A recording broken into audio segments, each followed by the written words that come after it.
থাকবে না। এই যে নতুন করে লাইক দিছে, এই যে আমরা এটা স্প্রে করবো এখন আমরা, এই যে ছোটো ছোটো লাইক দিছে, এই সব চোয়াই যাবে।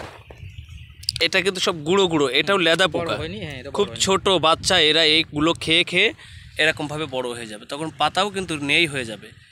আর এইগুলো কিন্তু আস্তে আস্তে এই পাতার থেকে ওই পাতা, ওই পাতার থেকে ওই পাতা, এইভাবে আক্রমণ করতে করতে একটা সময় লতি আক্রমণ করবে, পুরো গাছটাকেই আক্রমণ করবে। এই হচ্ছে সেই ভয়ানক লেদা।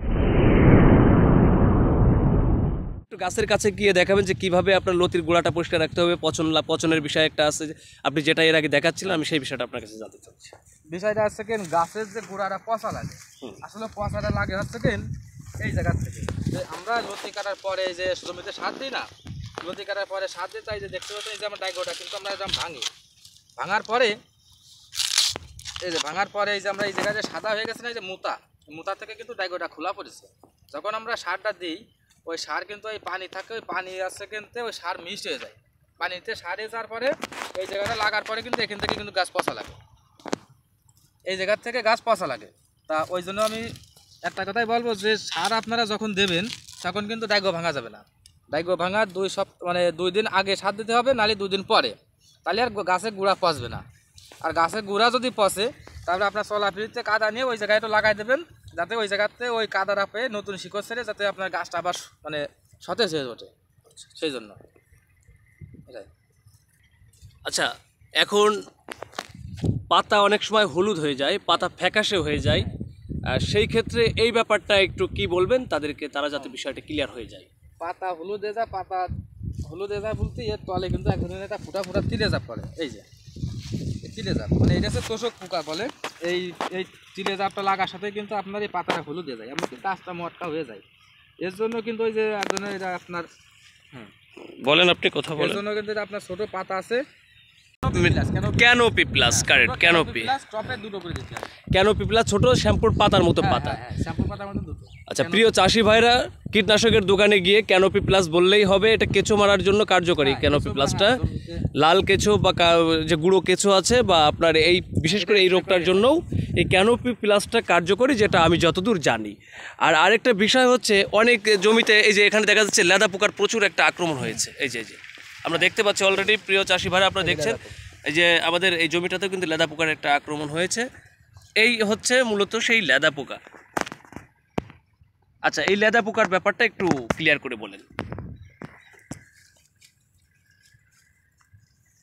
এই লেদা পোকা আছে কিনা আপনার ইটিগোল কিংবা আলটিমা প্লাস, ইটিগোল্ড কিংবা আলটিমা প্লাস, এটা হচ্ছে এমামেকটিন বেনজোয়েট গ্রুপ। হ্যাঁ, খালি এটাই ব্যবহার করবেন, অন্য কোনো ওষুধ দিলে কিন্তু এই পোকা যাবে, কিন্তু কচু গাছে ক্ষতি হবে।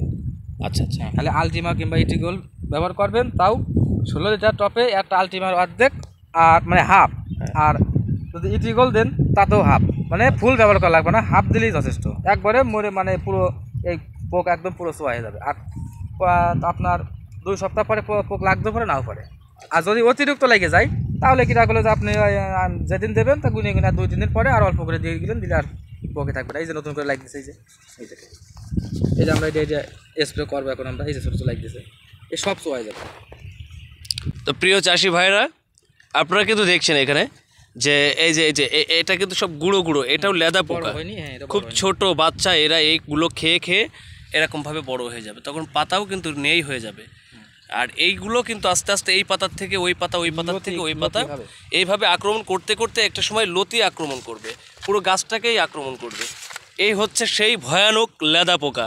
ধানের জন্য ভয়ানক মাজরা পোকা, কারেন্ট পোকা, আর আপনার কচু ক্ষেতের জন্য ভয়ানক হচ্ছে লেদা পোকা। তো প্রিয় চাষি ভাইয়েরা, আপনারা আশা করি অনেকগুলো বিষয় কিন্তু আজকে ক্লিয়ার হয়ে গেলেন। আশা করি আমি বরাবরই আমার চ্যানেলে সবসময় এই চাষ বিষয়ক পরামর্শ প্রদান করে থাকি, কিন্তু আমার কাছে মনে হয়েছে আজকের যে বিষয়টা সম্পূর্ণ আমার দেখা সেরা ভিডিও আমি বলতে চাই, কারণ আমি এখানে বিস্তারিত, যেহেতু ভাইরা আসছে দূর দূরান্ত থেকে, তো তাদের সমস্যাটা যেন আমরা সমাধান করতে পারি, বা আমরা যে তাদেরকে পরামর্শ দিতে পেরেছি সরাসরি, এটাই আমাদের কাছে চাওয়া পাওয়া ছিল, এটাই আমরা পেয়েছি। তো সেই ক্ষেত্রে আমরা তাদের প্রতি কৃতজ্ঞ, এবং আপনারা যারা ধৈর্য সহকারে ভিডিওটি দেখছেন তাদের প্রতিও আমি কৃতজ্ঞ। আপনারা অবশ্যই ভিডিওটি দেখবেন এবং চ্যানেলটি সাবস্ক্রাইব করে পাশে থাকা বেল আইকনটি বাজিয়ে দিবেন, যাতে আপনারা নিয়মিত আমাদের আপডেট ভিডিওগুলো পেয়ে যান।